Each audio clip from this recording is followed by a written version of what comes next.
Alright, so this is one of my more recent trash finds. It's a Husqvarna 36 chainsaw. I don't know how old it is, as the date or even the serial number doesn't appear to be anywhere on this thing. But I do have a generic tune-up kit for it, so we'll be dealing with that. So this is probably going to be a two-part video. For this first part, we're going to see everything it needs, if it'll start, just kind of look everything over. It'll be kind of a quick video.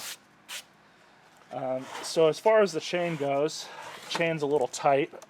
It's a little bit tighter for my liking. Does seem to go through relatively smoothly, but like I said, it definitely needs, probably needs to be sharpened. And the tension adjusted. I mean, this isn't horrible, but it's just a little bit tighter than I would like it. Anyways, so there's no bar oil in it. I'm not going to worry about that just yet, because I'm not going to be cutting anything with it when I try and start it. There's no fuel in it. It's bone dry. I did notice, though, that the fuel line that's in there looks brand new. It would seem to me that somebody was in this thing before at some point, because it does look like it is an older chainsaw. So hopefully it's got that going for it.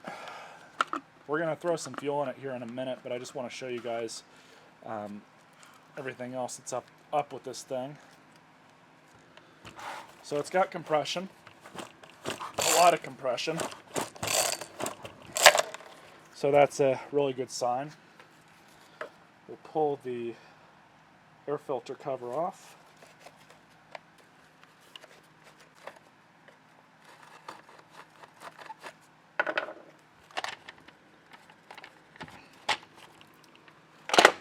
And of course it's dirty in there. The air filter does need to be changed. There's no way around that. So it looks like the choke is working properly. Same with the automatic release there. There's your spark switch. So we'll leave that on for now. The spark plug looks like it's brand new, actually, or at least close to it. It's an NGK, so they were running a good plug. Hopefully that holds true with the rest of this machine. But yeah, the air filter definitely needs to be changed.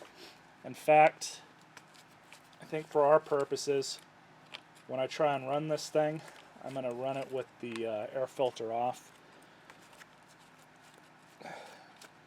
just in case this thing's restrictive at all.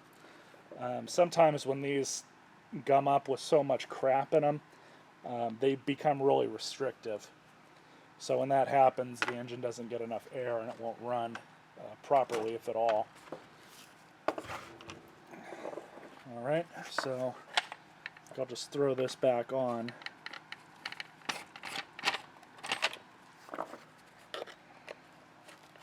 Just for starting purposes.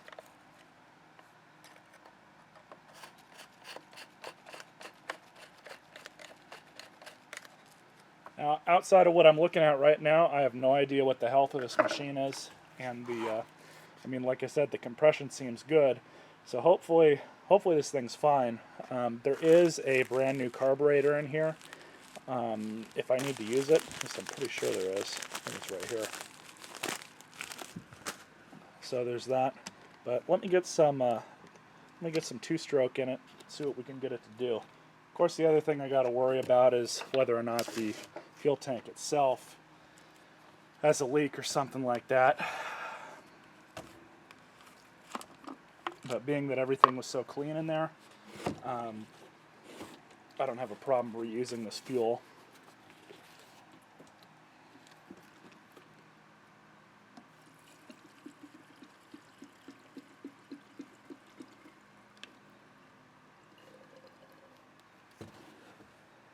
It's probably good. Maybe a little more. Not much more.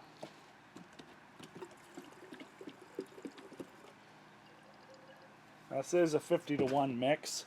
However, it's that newfangled, fully synthetic stuff that's they advertise it as can be run under any sort of mixed condition.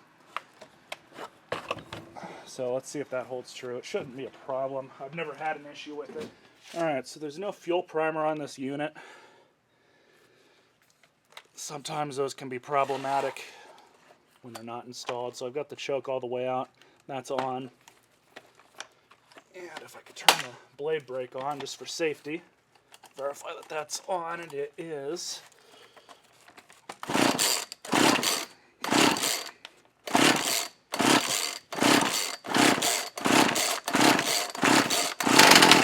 Ooh, that's promising.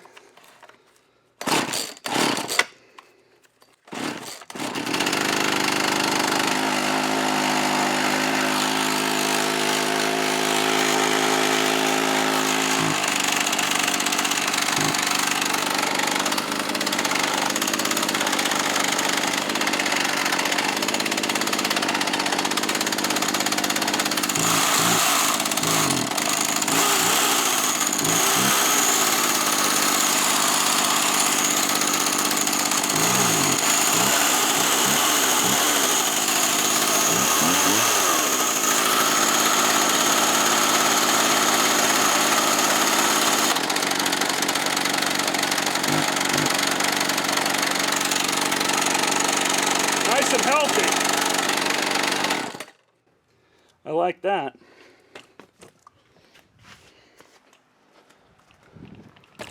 That's definitely not bad at all.